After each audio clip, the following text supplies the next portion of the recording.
And we're back in. Welcome to Geek Out SA. Nice to see y'all. And we have Zip here, our guest. How's it going? Going good. It's going good. Everybody have a good week so far? Because it's hump day. It's hump day, yeah. So, I've been looking around. I've seen some things that have been coming up lately, particularly around the Blackbird 2. I don't even know if they're going to call it the Blackbird 2, but I'm just calling it that. But it's from X-Men fame, the SR-71 gets a redesign. So it's going to be called the SR-22, which the original Blackbird back in the day, I think it was retired in 1998, 97 or 98, one of those two, or maybe 99. I think it was 98. Like I said before, is Lockheed Martin is working on a successor, the SR-72. So yeah, big wow on that. We'll go up one number. But yeah, I don't know. It looks really cool. Y'all should definitely take a look at that up. Look that up. I was trying to get a photo of it to get it posted on here so you could see it up here somewhere. But we just have our logo. Can't touch. No, I can't reach it. It's too far. But what this is going to start using, it's going to use the regular turbine jet engine, but it's also going to combine a ramjet. So and it's going to go double as fast as the current Blackbird. So what is this? Is it a plane or a UAV? Is it a jet? It's a jet. And you've seen the X-Men Blackbird, right? I know the X-Men Blackbird, but I didn't know if it was like a unmanned or an unmanned. Well, yeah, I was going to get to that. Sorry. Well, what it is, it's going to hit, was it 3,600 miles per hour, which is Mach 6. Right now, the Blackbird hits about 1,800 miles per hour. That's the highest it goes, and that's Mach 3. So it doubles what it's going to be going. Which when you look at it, flight from New York to London, it should take about an hour with this new plane. So originally, the Air Force had a concern with the SR-71 about hitting the Mach 3 because you could like pass out and stuff like that at that speed. All the G-forces that are going to be hitting you. But how they're compensating it for this in the SR-72 is they're unmanning it. They're making it a drone. Oh. So yeah, you already got ahead of me, but no, that's cool. That's cool. So what happened when I said before, it works as it has a turbine engine and it has a ramjet. From when it goes to in between like Mach 1 and Mach 3, it's in regular jet mode. It's using its turbine jet engines. Once it goes from Mach 3 to Mach 6, from Mach 3, then the ramjet kicks in, and that's what actually pushes it forward a lot faster. So no, I'm really. They're going to, like I said, it's going to be unmanned. It's mainly right now designed to be just a spy plane. So it's going to fly up high and take pictures. But it can be outfitted with weapons. It can be weaponized. So, but we're not going to see it till 2030. So yeah, if you see that at all, there's real doubt actually that they're going to successfully proceed to actual flight. With it, it's still in prototype stages. One of the things I'm interested in seeing is how they're going to compensate for the fact that at Mach 6 you're outrunning most processor speeds. Mm-hmm. One of the reasons that, even G-forces aside, one of the reasons you can't man a plane at that speed is the fact that the pilot is incapable of processing information fast enough to keep up with the plane itself. I also be interested in seeing the SR-71A was the only plane ever designed to leak. Mm-hmm. So when it was actually at room temp, at ambient temperature on the ground, they would only fill it with enough fuel actually to get it into the air, because the plane was tolerances were so narrow that it's going to swell when it heats, so they couldn't build the plane to actually fit together.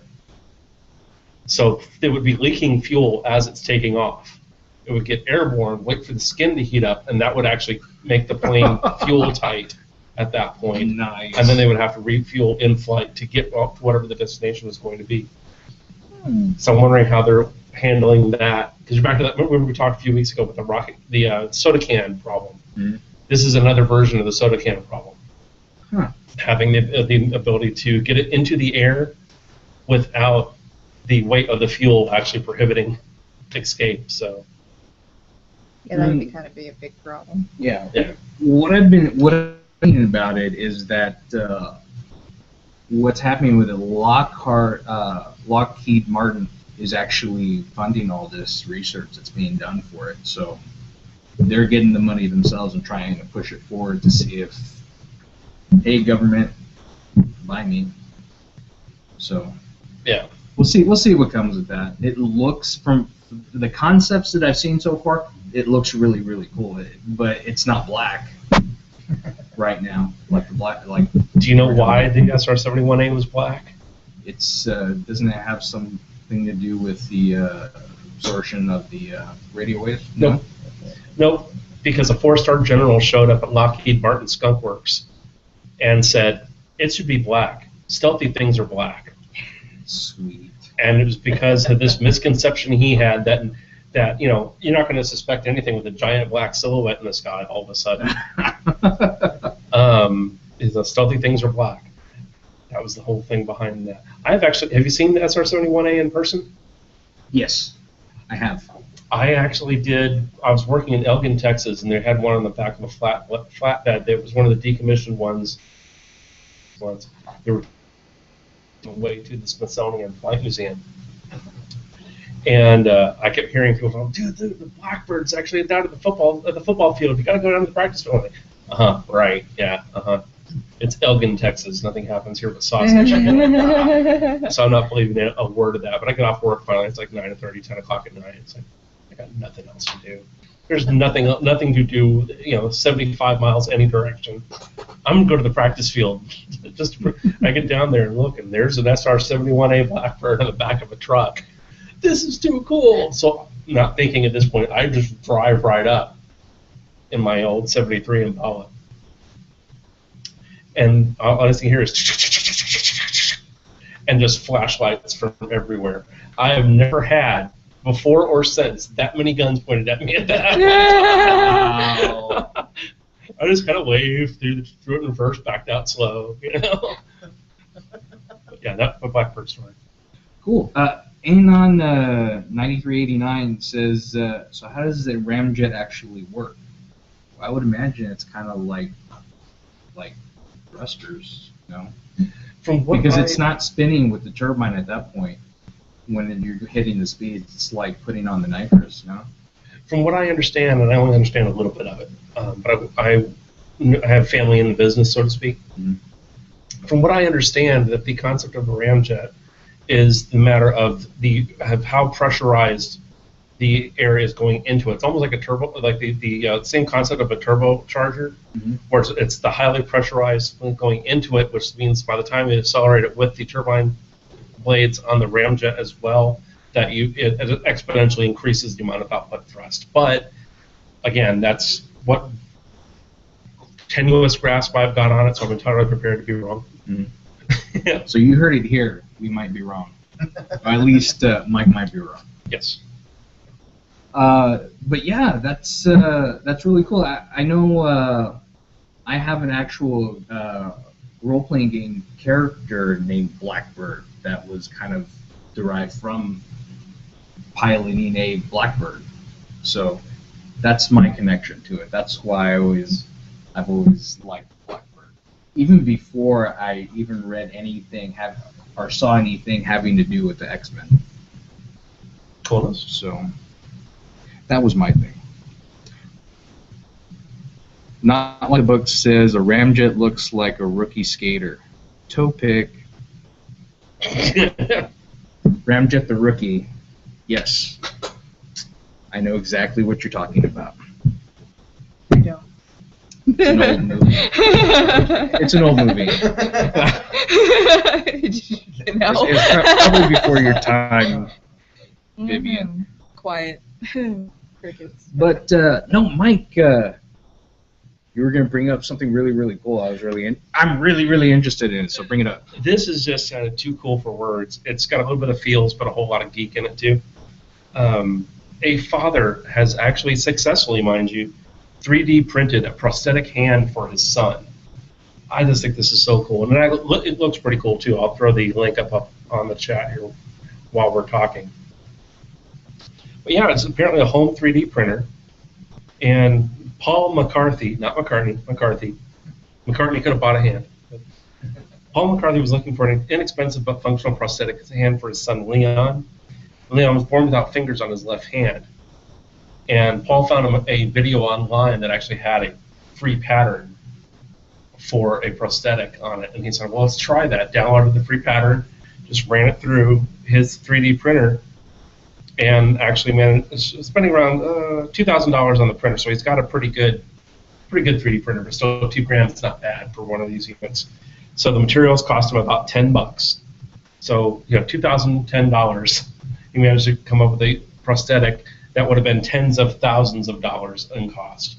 And like I said, it also looks really cool. It's all kinds of really cool colors. Quite frankly, I would, if I were in Leon's position, that would be the hand I'd want. I'd want the one that looked that cool. Let me bring this up here. And the interesting thing, when you brought this up, was looking at the show notes. Uh-huh. I was looking through. I was trying to actually find the 3D printable files, and they weren't like really easily found. I did end up finding them on Thingiverse.com. Thingiverse rocks. Yeah. So you can look through, and there's all the STL files to go through and print it up yourself. And I don't know if I'll do it. I have a 3D printer, but I need to break it out again. It hasn't been used in a while. But, yeah, you gotta get those fingers out of the way too. So. I know. I'm not gonna print that. I'll print it for somebody else. There you go. Yeah. Start your own business. Well, this is one of the things where I want to see more and more of these stories in particular happening, because we're getting a whole lot of bad press about the evils of 3D printing. So it's really cool to see a story like this where there's, this kid has a hand now because his dad had a 3D printer. Mm-hmm. That's all there is to it. And quite frankly, we have the least functional and most expensive healthcare system in the world. This guy got around that by having, $10 worth of printing materials in his den. This is the kind of thing we need to see more of. Plus the fact that aside from just the availability of fantastic things, it's one of these things where once again we finally starting to get hobbies that make the brain active.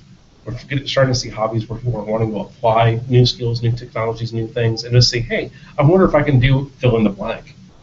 And I think I would love to see more of that in the States. We've gotten so far away. So it's right back, it's this great Venn diagram of makers, of steampunks, of all kinds of geeks just getting together and saying, hey, what can we do with this tech? Very cool. Very cool. And along that same lines, with a prosthetic hand, a do-it-yourself cyborg. Now, biohacker Tim Cannon has become the first human to have a non-medical computer installed in his body. What do y'all think of this? Sticking a computer in your body. Somebody's finally done it. Well, for non-medical reasons. Archer. It just reminds me of Archer. So Tim had developed this with his colleagues at Grindhouse Wetware, and they do this kind of stuff where they try to do biotechnology. So it's called the Circadia 1.0. It's about the size of a small smartphone. And I had the picture of it earlier, but you got it up there?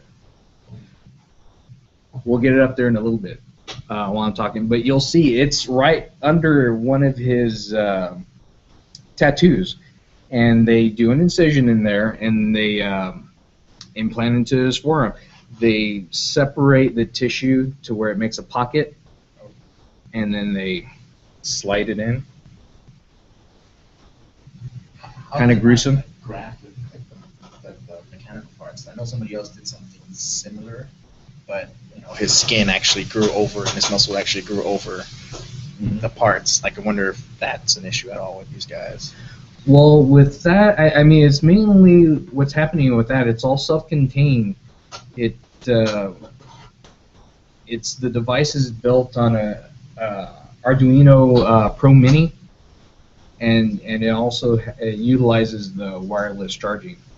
So it necessarily what it does, it has like sensors on it that can sense the temperature in your body. And that's what it is designed to do. Check temps and bodies. So that's the first thing that they try to do, which, every like 2 minutes it goes through and like sends a message or a Bluetooth message or a text to a mobile device of which temperature it is. So I don't know about going through all of that to where you have to open your skin up and granted, a doctor cannot do this for you. Yep. So a licensed doctor is unable to cut in your skin and put a computer in you, even though you really, really want it. That might actually open up a whole new field, actually, of study and stuff like that. And that'd be really cool to see that whole career field like blow up out of that. Giant demonic future. Mm-hmm. Well, a few years ago, there was a scientist in Pacific Northwest, I believe, and he was experimenting with microchips. They were actually about the size of a grain of rice, and it was just RFID chips, just radio frequency identification. That's all it was. But the cool thing about that was you're dealing with something incredibly small that just happens to have his signatures, passcodes, this kind of things embedded on it.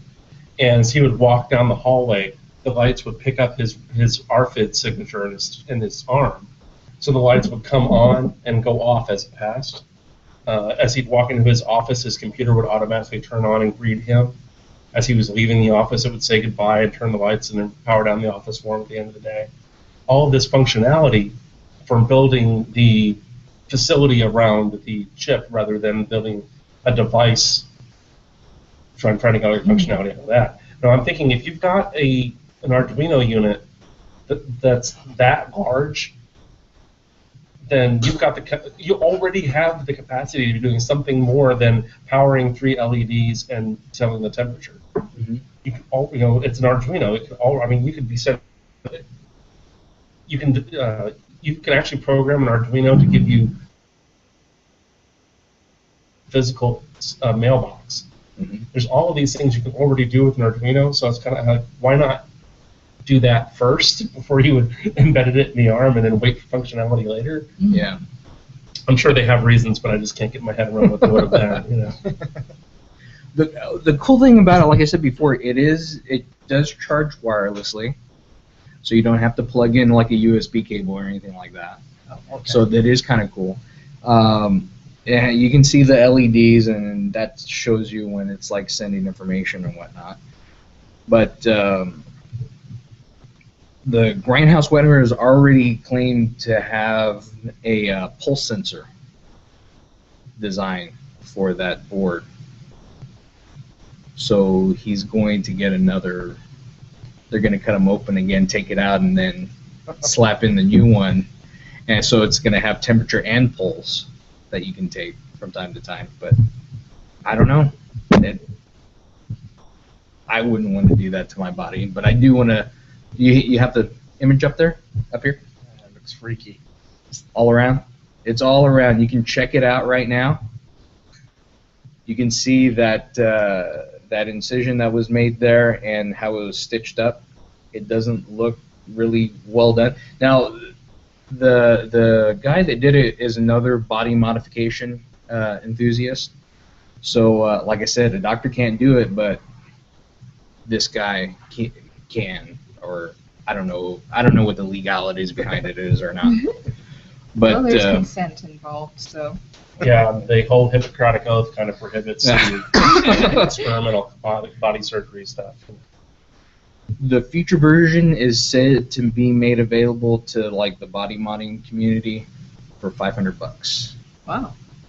So I don't know if they're going to make it smaller or anything. What would be best if they could make it a lot smaller than they can do? You can hardly see the thing. It could be like having the phone like in the new Total Recall that's in the hand. I'd be worried You didn't about. see it, did you? No, of course I That It was wasn't pretty bad. cool. It wasn't bad. was actually all right. didn't. I wonder how you're getting through an airport. Yeah, no, I didn't even think of that. That's gotta What do be you fun. have under your skin? This big old block under your skin? We're gonna have to confiscate your arms, sir. Like, I played enough Shadowrun to know where this is going. Yeah, you gotta watch out for cyborgs. He's gonna be the new terrorist. That's really cool. So what would you? I mean, I know you have tattoos and whatnot, but would you ever consider doing some kind of a body modification like If that? it was smaller. Honestly, yes, but only if it was smaller. Like, not if it made my arm look like I had a tumor or Mhm. something. But definitely probably would. I mean, I watched a lot of Star Trek growing up. A bunch of, like, John Mnemonic and Matrix and other movies that came up that I really liked the Nice, most. The animes like Akira or Mhm. Armitage and all those stuff. So you got cyborgs, you got robots and everything, all that growing up. I was just like, man, I totally go online now because I saw it and I was like, I don't want to do that. That's too big. If it's smaller, no one can see it. Very cool, very cool. Now, there was a movie that just came out recently. Did you see it? I haven't seen it. I was You haven't sick. seen? I was sick. Legitimately Seen the sick for movie? like the last week. I am very sorry that you were sick. This is kind of funny though, because we actually managed to catch it I know. independently. Movies is.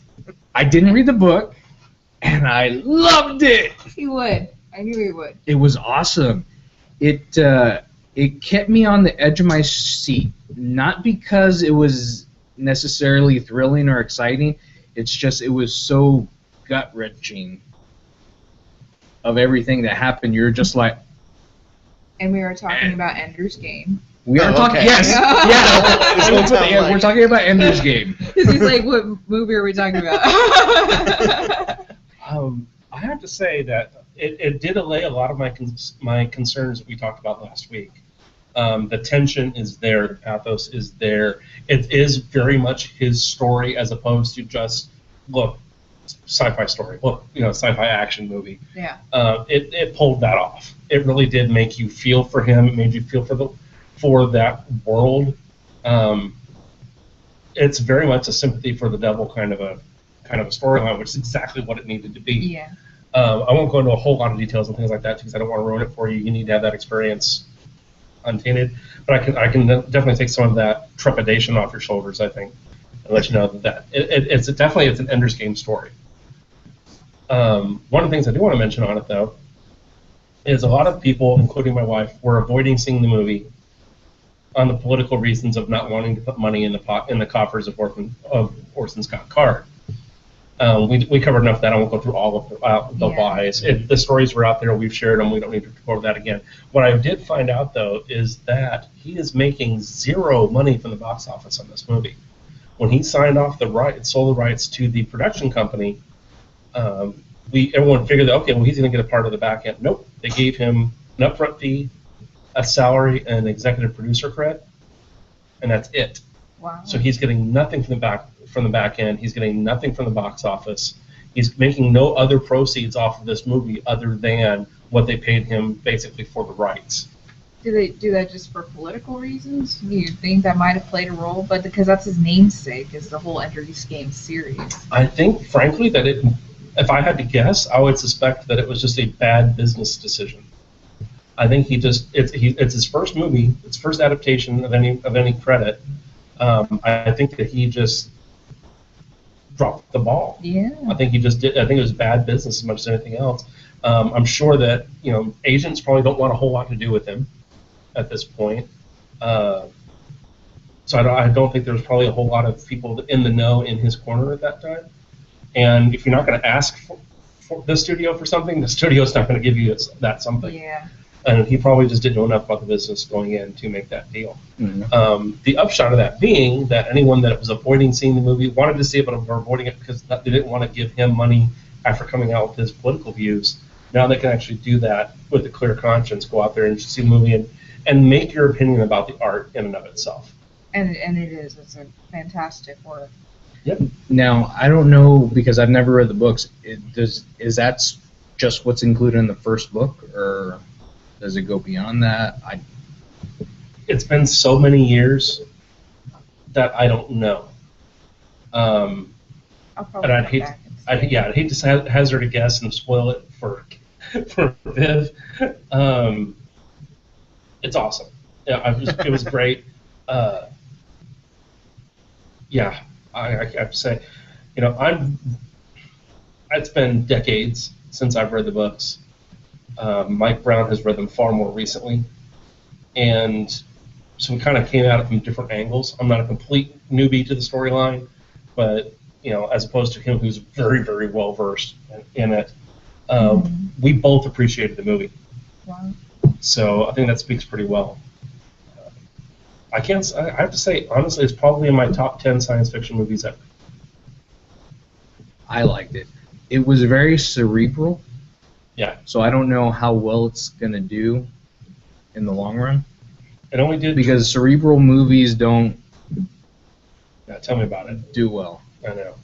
But it did, I think, $28.2 million this weekend, which is not fantastic. Yeah. Especially for an opening weekend sci-fi movie when it didn't have a whole lot else competing with it.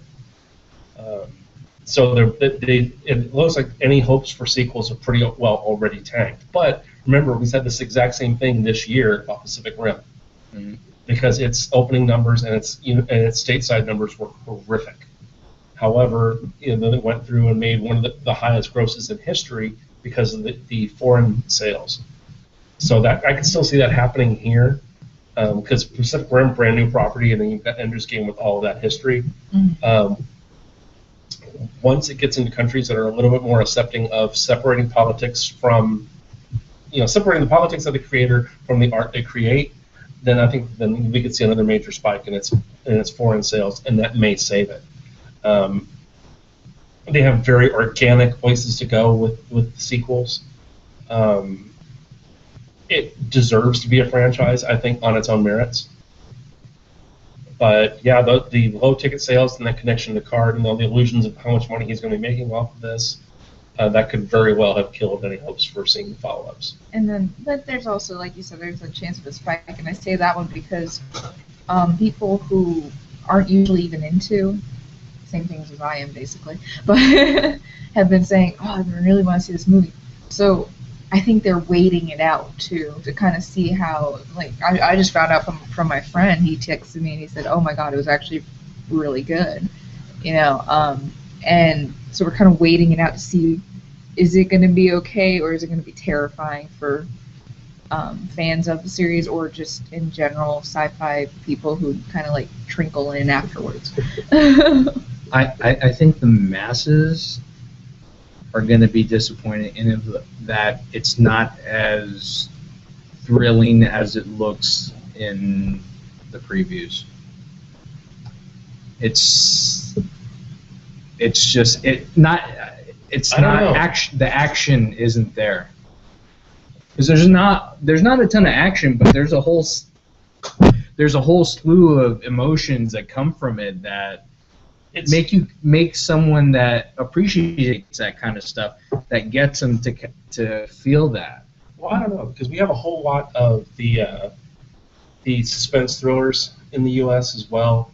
Things like all of the like the Kiss the Girls series and all of these things where it's tension, action scene at the end of the third act, and that's kind of what you're seeing here, because it gets tense scene one and stays this way all the way through the movie. Mm-hmm. And so yeah, your big action stuff giving nothing away here, happens in the third act.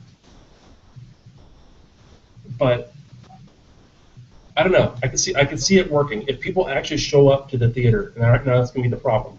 But if people show up to the theater, I think they'll end up enjoying themselves immensely. I loved it. Getting butts in seats, that could be a problem. We can lend you the books. I want to see the entire thing first. I want to see all the movies that come out. We can loan Vince the books, but right now all the table legs are the same height. So. Well, it's like progressively after the first book, it's less fast paced. So then the books after that are, steadily less dramatic. It looks like there's more that's going to happen because of it, but I don't know. I enjoyed it. If y'all haven't seen it, y'all should definitely see it. So yeah, take it from everybody but her because she hasn't seen it. And she was the most excited to see it. I was so excited to see it, and I did not do anything. I just slept for the last 5 days. Stop getting sick. I'm glad you made it in today. I was glaring at him because he emailed me. Did you see it? It's like no. Oh. The Arkham Origins. yeah. Yes, so I have started playing Batman Arkham Origins, which I'm a little late at it. I always start late, but actually that's much better than usually the year postpone or possibly 4 years postpone before I play a game. Like when I started talking about the Telltale Games Walking Dead game, it was several years after. Anyway, so I started doing the Batman Arkham Origins. I think I went into this expecting, because I played both the Arkham City and Arkham Asylum, loved them. I thought they did fantastic work. There are a few things I've seen people posting about it, and since I just started, I can tell you about the gameplay, and I can tell you about, what I'm seeing so far. It's very fast-paced. I kind of it just threw you into the action of it all. And you have to realize this is the Origins portion, so this is when Batman is at his angriest, basically. He kind of he calmed down a little bit after a while, but at this point he is full-on going to beat everybody up like nobody's business. More than Arkham City, because now we just punch people in the head for no reason. So like this one seems to have less reasons than ever. And it just kind of throws you into the action. You quickly find out, of course, there's an assassination thing coming out at you, and that's all within the first few minutes of gameplay. And then you also have the other aspect, is the relationship with Alfred, which you're actually in the Batcave. You get to go and explore the Batcave. It's not like it's cool. That interactive, but it's just a good feeling for all Batman fans to kind of walk around like we're in the Batcave. And Alfred telling you constantly this is placed at Christmas Eve, and there is now a hit on your head. And this is still when people, they're introducing characters that come in the games later, like Vicky Vale and stuff like that. They are still at the beginnings of before they're established as actual legitimate within their professions and stuff like that. So Gordon is not really, he's still within his lower ranks right now. 10 or something. Yeah, but you get to see him. So you're basically going through the history of before these guys even, and it's great. It's great.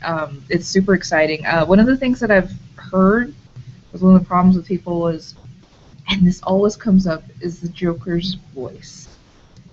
It's a different voice actor than what we've come to know in Arkham City and Arkham Asylum, which of course was Mark Hamill, which is probably one of the most loved Joker voices, me being one of them fans. So, but a lot of people have grown accustomed to Mark Hamill, so bringing in a different voice actor is difficult. But nonetheless, they said that he did a really good job. And I'm actually basing this off of Apple's response to this, because Apple is a huge Joker fan. And he's looking forward to seeing this actor more as the Joker. So, that'd be... I haven't seen the Joker yet. So that was my spoiler, but I'm cool with that because there's a Joker statue that came with the Arkham Origins. It's beautiful. Oh, wow. It is awesome. It's like my nightlight. It's beautiful. And so I'm really excited because it was obvious everybody knew that the Joker was going to be in there. I mean, they have mentions of Penguin. They have all mentions of like all the regular villains that you constantly see throughout the Batman series. They're just starting it out with mercenaries and stuff like that to kind of get you in your head, and then they'll introduce more of the major characters later on, obviously. You can kind of see where it's going, but it's definitely exciting making that journey there. I gotta play one of these days. Some type of game. I don't know, maybe that one. Seems cool. Yeah, it is. So again, we're here at Geekdom. We're actually in a different room than we normally are. There's a little more color, sort of. It's a little different, but yeah. And again, here is Zip. And thanks for coming. Oh, you're welcome. Thank you Zip. for having me. So, as I've told y'all, and I posted on there, yes, Zip is an artist, and he's an artist. He does some awesome stuff. But what actually drew you to draw? To draw? Well, But I've always drawn ever since I could pick up a pencil. I've always drawn, got in trouble in school for everything, even in art class, failed art, because I drew too much. That was an actual thing. But I've always drawn, and when I was little, I wanted to make cartoons like Looney Tunes and Disney and all. Any kind of Disney movies. But then one day, my dad told me, like, "Stop that." Can I curse? Oh, Yeah. Stop that shit. He's like, he threw like a comic book down right down at me, and it's like, draw this shit right here. This is stuff you want to draw. I looked at it, and it was I remember it was an X-Men comic with Bishop in the cover, and it was drawn by Jim Lee. And he's all like, you should draw stuff like this, none of that stuff. And so like I was like, all right. I looked at it, and became a fan. I was like, oh man, this is awesome. I loved Cyclops at first, and then later on I started hating him. It happens like that with different characters. But I kept drawing, and then I started drawing even more, comic books type stuff, and then from there I started designing characters that I never used for anything, just for the heck of it, and that's just how it started. Yeah, and it kind of got crazier as I got older. Very cool, very cool. So what did you do before you started drawing for a living? Actually, it's funny. I was planning on just owning a boxing school. I used to teach in Brownsville, South Padre Island in Brownsville, Texas. And we started off with this thing called the Action Program in UTD, the university down there. And I loved teaching fighting, and I was really good at it. During breaks, I'd stop and just draw people. And I even went to Thailand and got gold for America a long time ago, when I was like 17 or something. And it was after, because I had gotten in a car accident and nearly lost my leg. The doctor told me, you can't do any sports. So I said, fuck you. And I went and joined kickboxing. And it actually, like, I went back, and he's like, oh, your leg's fine. Like, it's even stronger than before. What have you been doing? Like, kickboxing. I told you not to. But I did that, but then I lost the school, so then I came to San Antonio, and I was like, all right, well, got a new path in my life now. I got to figure out what I want to do. So I ended up working at SeaWorld, and I started off in landscaping, and then went to creative services, and it was a fun job. Creative services. I helped build a couple of the sets. One part of the haunted forest actually was all me. I did like this giant. I helped build this pirate ship, and everything there. It's still there too, and I did a lot of stuff there, and it was fun. And I was gonna be a manager, and everything was going good. But then I decided, like, this is not what I want to do. This is still like hindering my art.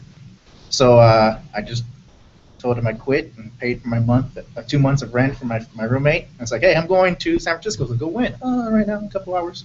Just packed up my truck full of clothes, went to San Francisco to go to school on Art Institute, which I don't recommend that school to anybody. Yeah, you pay $1,800 for them to tell you to look up tutorials online. You can do that for free. Wow. Per class. So, I went over there, and as soon as I went over there, I was in school, and I started getting all these jobs that all the graduates were trying to grab. And I was still in class. I got an internship at LucasArts. Oh, wow. I got to work a little bit with some guys from Pixar. Nearly had an internship at Image Comics, that was a great story. I drew with Eric Larson, and I didn't even know it was him. Then I started getting all these jobs. My teacher came up to me. He's like, "Hey, Zip, you should withdraw from this school because you're just wasting your money." And I was like, "Yeah, you're a great artist. You need to leave, and go to community college and learn the art stuff there because it was still a whole lot better than paying as much as I was for the education I was getting." And so I withdrew from school and I continued working, and then I got some job offers here in San Antonio again, and I thought I was going to come back. And I came back from San Antonio after I was living in San Francisco for 7 years, and I was like, oh man, it's so different again. But since I've been here, I've been getting more work here in Texas than I did in San Francisco and in California. However, not all the time from San Antonio. I get a lot of work from France, Brazil, Canada, and Seattle mostly. Like, these are places that constantly I keep getting work from these places, and every so often here in San Antonio. But like it happened to move to Texas, and I met people who's like, oh, I know someone who's a friend of somebody else over here, and then I contact that person, and that's how I get these jobs. And I've been doing it now, and I've working on a couple of books, and I'm having lots of fun.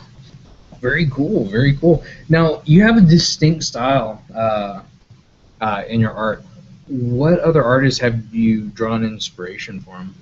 Well, the first would be Jim Lee. I don't know the first book. But then it was like Frank Pizzetta, Boris Vallejo, all these painters that my dad was really big fans of. He just threw them out at me. He's like, give me all the cards. So like, yeah, look at these buff guys and these sexy women. And then I started getting older, and then my dad's doing that to a 9-year-old. And I was like, all right, hot girl. That looks like another guy with boobs. But that was back then. I draw better now. I like those artists, and then I got older and I started liking Joe Madera. He works on his most popular thing is Darksiders. He did most of the concept work for that. Yeah, and he was the art director. Roberto Ramos, Francisco Herrera. Oh man, and it's always changing. I'm always getting new artists that I like. And right now I think it's I don't even know the guy's name. He's on Facebook. That's all I remember. But I keep meeting more people and local artists here in San Antonio and in Austin that I really like. I knew them on DeviantArt, and then they're actually people that are my friends, and I'm just like, oh, you're real. Yeah, so when I see your stuff, I can tell it's something that you did. Like you can look at several different things up in a row, and then I could pick yours out of all of them because you just have this style that I like. Oh, thank you. I always have. That's why I got you to start working on a game with me. Sweet. Yes. So yeah, so I can't wait till we get that one out. He's secretly a fanboy, that's why. Oh. So yeah, I really appreciate it, and it's like I said, it's Thanks really cool art. So what are some of the obstacles that you ran into being a freelance artist? Oh, the biggest obstacle was making money. It's not just because your artwork's not good. Your artwork can be really great, but if you don't know the business side, if you don't know how to sell yourself, how to market yourself, how to talk with other people. For the longest time at conventions, I didn't make any money because I used to have the tendency of anybody goes by and goes, oh, I love this piece. Oh, and you have $5. I'm like, well, take it. You like it. And then now I got a manager and a fiance, so she's both his first manager now. And usually I can't give stuff away for free anymore because she's like, I need to make some money. But for the longest time it was that's a small thing. But then, learning how to write your contracts, how to do invoices. I didn't even know what an invoice was at all. Like someone once asked me, my first client, so I was like, all right, send me an invoice of what you want. I'm like, it's like, I have to record something? It's like, what do I do with that? And then, I went to PayPal. I was like, oh, it does it for me. But I don't do that anymore now. I write out contracts and all these other things, and it's learning that stuff as you go along. Like you can be really good at the artwork, but if you don't know how to do the business part, it's a losing battle for that part. But now that I learn it, it's been great now. Now I'm actually can do it as a job now. Very nice. So what would your advice be to somebody who is going to, as a new artist, to try freelance work full time? I tried freelance work for the first time. Well, first of all, learn the business side and learn all that stuff first. But if you're going to go to school first, before you go to school, so anybody trying to be an artist, I would suggest that go online first. There's tutorials for everything. Like, you want to learn how to do 3D artwork, you want to learn how to do, Photoshop, Illustrator. There's literally hundreds and thousands of tutorials online for free. YouTube, even. And, I went to school and they told me to do that. So, like, do that before you go to school. And I'm never saying that school's a bad thing. Honestly, like, I learned so much more. My stuff skyrocketed. But learn everything first, and so there's a free market out there of just knowledge, with the internet and everything. But learn that first, then go to school, and through school they're going to teach you a lot of the business stuff. And don't do what I did with accountants. Learn this, just draw in class, because I regret that. But that's pretty much it. Like, just learn all that, the legal mumbo jumbo. Very cool. Let me, I'm trying to source to see what's going on here in the chat and see if they have any questions for you. Thing away. No, I know That was what your it last is. question. Oh, I got one more. Oh yeah, go for Yeah, it. okay, Sorry. go for it. I need to set it up on your on the iPad over here. I tried putting it up and it I don't know. I'm not really good with technology. So what other geeky interests do you have? Well, everyone always thinks that since I was a fighter, I love UFC and stuff like that, but I've never watched. I don't know names of fighters. But a lot of the things I like is I have been going a lot to the Renaissance fairs a lot. It's a little secret that I've been trying to keep away from my other friends. Now they're probably gonna know. But I like dressing up. I like Why doing a those secret? things. Because most of my, how they have different cliques of geeks and everybody looks down different ones. You have your tabletop players who don't like people who play cards sometimes, or vice versa, or comic book geeks who don't like anything to do with D&D. So I'm a nomad. I go to all these different things, and all my other friends, if I tell them about something else, they're like, "Why do you like that?" I'm like, "Oh, I don't like it." And I'll just be like, I can keep that a secret. I'll have fun by myself. But yeah, I like dressing up a lot. My fiance actually got me into it.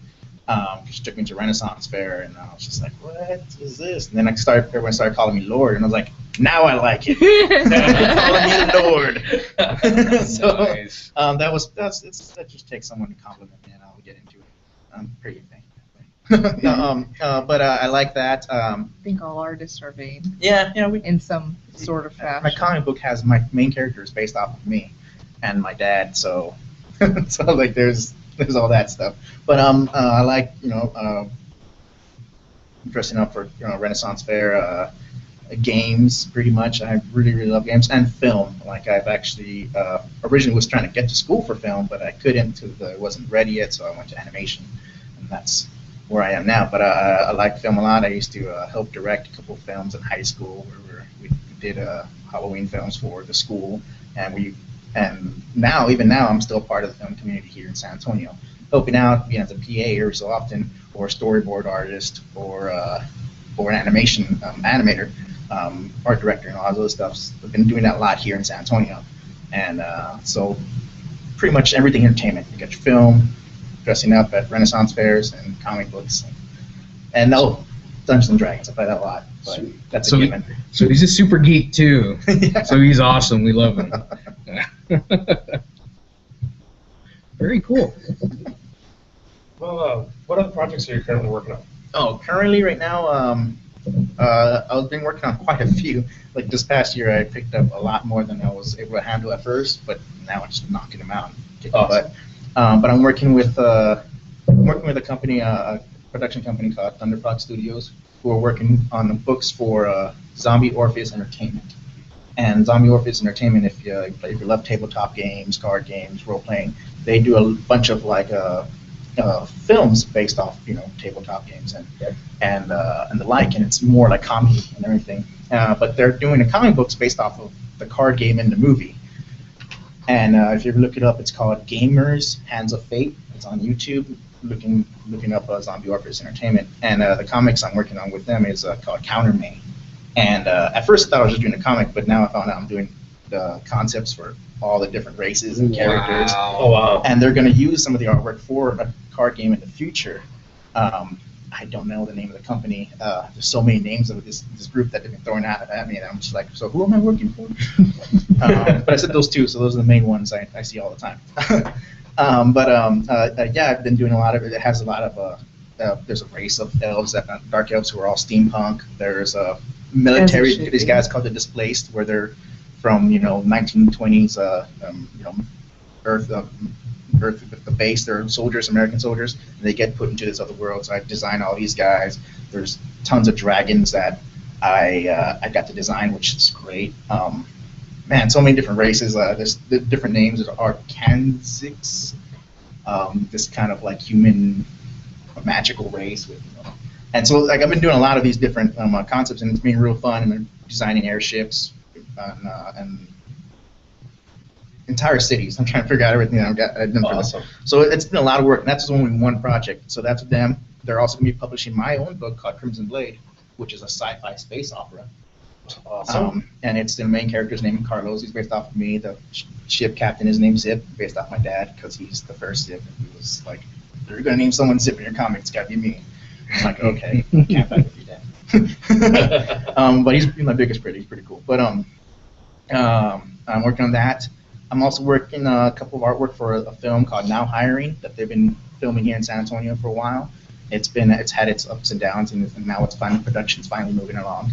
And they hired me to do an animation for an animated sequence in the film that I'm still up in the air. I'm working with the director on that. And the last but not least, the person I've been doing two animated short films with is Taylor Johnson from Taylor Trash Productions. Not sure if you ever heard of him. He's here in San Antonio.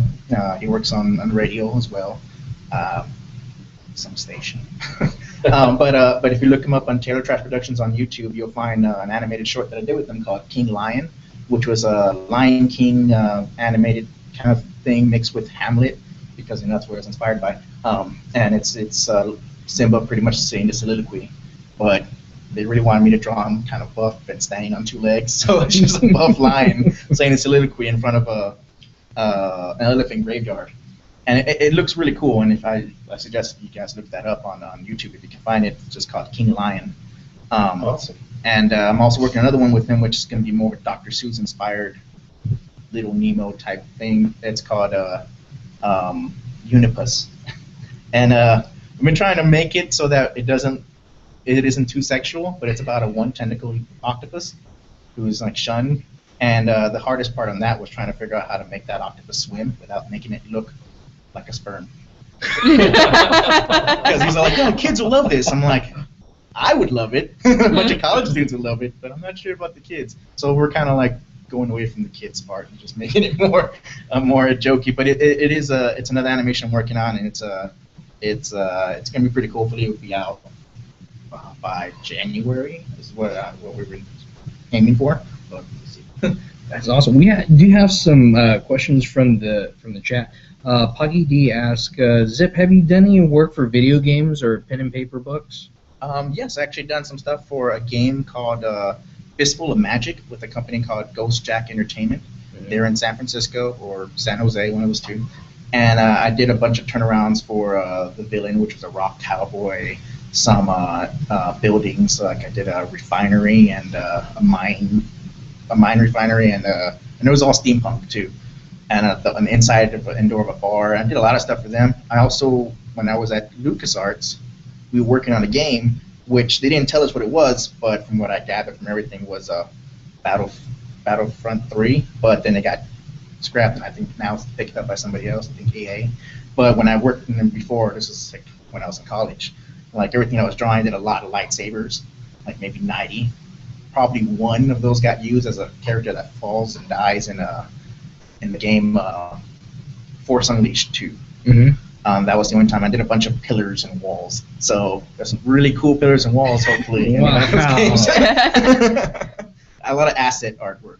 So Awesome. that's actually my favorite kind of work, though, doing concepts. Very cool. I want to ask you, what was the one project that really made you first feel like a success? Oh man, first project. Well, actually, every single project I feel like I finish, I feel like it's a success, and then I can do another one. I'm like, this one's better, and like it just keeps getting better and better as the. But currently, right now, I would say the King Lion animation right now for Taylor James Johnson, because that's the one I've done the most work on, and it's finally complete and actually out there. It's actually gone to film festivals in Italy. Oh, awesome. Australia and a couple other countries. And I keep getting told this. I'm like, whoa, it's all the way over there? And they keep saying, yeah, we have tickets to you to go. I'm like, oh, I can't fly over there. I also don't have a passport right now. That's some great accomplishments. Yeah, Yeah. it's been a crazy year for me. It's been a good year. So I'm having a lot of fun. Awesome. That's cool. Well, I think you may have already answered this question from what you just told us a couple minutes ago, but I'm going to ask it anyway. What's the strangest thing anyone's ever asked you to draw? Oh, actually, Vince knows about this one. The strangest thing I've ever had to draw, and it was My Little Pony with human genitals. And it was, at first the guy comes up to me, or a couple kids come up to me and is like, can you draw this? I'm like, no, man, I don't do that. So, well, how much will you charge? I'm like, I would double my price of coloring just to do the inks. He's all like, okay, I want 3. I'm like, crap, I do like money. So I decided to do it, but I did it like all under, underneath the table because I had people coming by asking, what are you drawing? Is that My Little Pony? Don't look at it. I had a little girl even go like, look, Mom, it's My Little Pony. And I'm just covering the one part. I'm like, yeah, that looks nice. Don't look at the rest. Keep on going. You are going to be scarred for life. Move along. Yeah, and they were very descriptive on what they wanted. When he told me, like, yeah, I want My Little Pony. I'm like, I guess I can do that. He goes, yeah, but I want, and he would whisper to me what he wanted, and I was just like, no, come on, really? And he's like, yeah, I really want that. Thanks for, I gave him the stuff, and like, thanks for being really open-minded. I'm like, I don't think that's what it was. I think it was just me just needing to pay for food and stuff. But here's your, My Little Pony pictures. And then ever since then, he's been asking me for more, or other people have been asking me because he told his friends. And, and I've got quite a bit of emails, and I've said no to everybody because I was like, yeah, I've already killed myself a little bit in those 3 pictures. I can't draw anymore. Just died a little bit on that first one. I couldn't go back. Yeah, my little sister he recently asked me, he's like, can you draw My Little Pony? I'm like, never again. Never. I can never see those cute little faces without seeing genitals. You regret asking that now. Nope. I'm blameless. I didn't write the question. That was all me. You did? Oh, he knew the answer. Well, I had a lot of people tell me, like, you made sure you didn't put your name on it, right? You put something else. I'm like, no, I put my name on it because I did that really good. I owned it, but it was still something I don't ever want to do again. But if you looked at it and you were like, this is pretty good, you just cover a spot, and you'd be like, yeah, this looks awesome. Oh, now it's just dirty. But it still looked really good, and I did all right. I just won't do it again. Unless I get paid triple the amount. Yeah. Very cool, very cool. Now, there's just the last question. Okay. I ask this of every guest that comes on the show. If we're in the zombie apocalypse, and you could pick one geeky item to put in your bug out bag, what would that geeky item be and why? That's good. A geeky item. Well, do swords count as geeky items? They can count as geeky items. Well, I'm a LARPer, so yes. Yeah. Then I would take my friend's sword. Not mine, because I don't have one. But my friend has a really cool sword that I always go to his house and task him that if I can have it, I'll pay it. He says no. But if it's a zombie apocalypse, he can't tell me no. Just take it. I would take that with me, and it's I don't know what it is. It's like a mixture of a cutlass and something just fantasy-esque, but it's super sharp, and we cut like watermelons in some tree by his house. Just because we just like, hey, take your swords. Like, no, it's really fragile. We go outside and cut a tree, and we're like, no, it isn't. Yeah, he loves this. We treat him good. But I would take that because not only would it could be like it's cool looking, but I could take out a couple of zombies maybe. Cool. Very cool. Very cool. Mike. Yes. Gamer news. I don't have a lot in the way of gamer news this week. I was going to mention the fact that I already brought up Arkham Origins coming out. It's blowing up pretty well. I did have something from Dragon's Fair this week. I'm trying to remember what it was. Let's see if I can bring that up for you.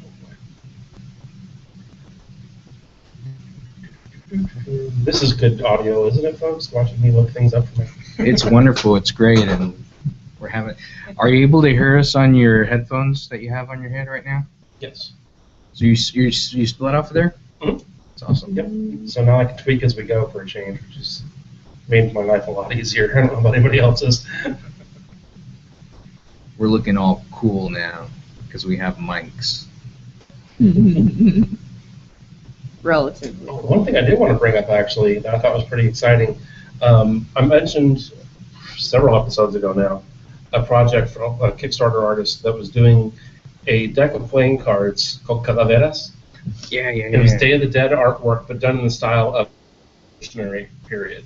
So the artwork is beautiful, beautiful, beautiful. Well, those should be shipping actually probably next week, so I should have mine to show off here soon. The same artist is doing a deck called Oracle, and we've got about a day and a half left on that. It's already massively overfunded, but I'm going to throw up links on this one because this is probably the most beautiful deck I've seen.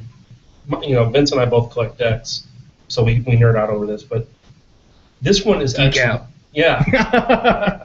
Take a drink. This deck is actually based on turn of last century artwork for traditional talking boards. Talking boards being the original word for what Hasbro and Parker Brothers later called Ouija. But it's actually artwork based on relic boards, and he's turned those into the artwork of the backs of the cards. And the faces of the cards are actually all different types of practices from the early 20th century spiritualist movement. So right at the turn of the 1900s. So you've got automatic writing, you've got remote viewing, you've got seance work, all this stuff scattered on this artwork in this heavy, intensive, like woodcut engraving style. Absolutely gorgeous. So I will throw the links up on that. It's definitely worth taking a look. Whether you want to support the Kickstarter or not, it's something I think that everyone's going to want to see. One of the add-on packages is even a little miniature talking board with a copper planchette, the size of the card. It's really gorgeous. Really gorgeous. You want to check that out. Hopefully within the next 2 weeks, I should have dates finally for the Dallas and Houston Cat Championships. We're just trying to get information back now from Intervention Toys. Hello, Mr. Lou Cooper. We need help. It's just paying for transport to get up there. As soon as we get those dates, let you know. What I'm hoping to do is actually get us footage for the show. Maybe do a live thing there at the tournament to share that with us as well. I know there's some more stuff with Dragon's Lair. What I'll do is throw those links up once I find them. I don't want to hold this on while I go dig through my email. There is also a Garage Con going on this weekend by Brian Bird, and that's part of the Book Box Gamer challenge that was at ChimeraCon. And they're holding a Garage Con at his house, and I'll post some more information on that on the page.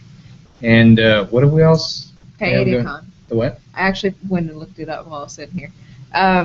There's another convention going on, Kaedecon, which is on Saturday, from 11 to whenever. It's just $10 at the door. It's an artist gallery, so it's its first year at St. Mary, well, in general. So it's at St. Mary's. So I'm really curious to know how it goes. I know we have a few. I know the Sirens are guesting there. We were asked to, the Airship Constantine, but I unfortunately worked that weekend, so I wasn't able to follow through on that. But it's definitely, there's going to be a lot of people, well, people that I know there, I don't know about. It's just because we're running panels. But it should be fun. Yeah, something to check out. Just wanted to let y'all know if any of y'all want to be a guest or a sponsor of Geek Out SA, contact us at infogosa@geekoutsa.com. Also, if you want to hang out with us during the show and just stay quiet, like we have somebody right over here, you can hang out with us. We'll probably have 2 or 3 people that can come in and comfortably stay in here and hang out with us, and you get to see what we do before and after the show. So that'd be, yeah. There's a lot of stuff that goes into producing this show, and it's fun and frustrating at the same time. But again, thanks for tuning in. I'm Vince. Mike. Geek Out SA.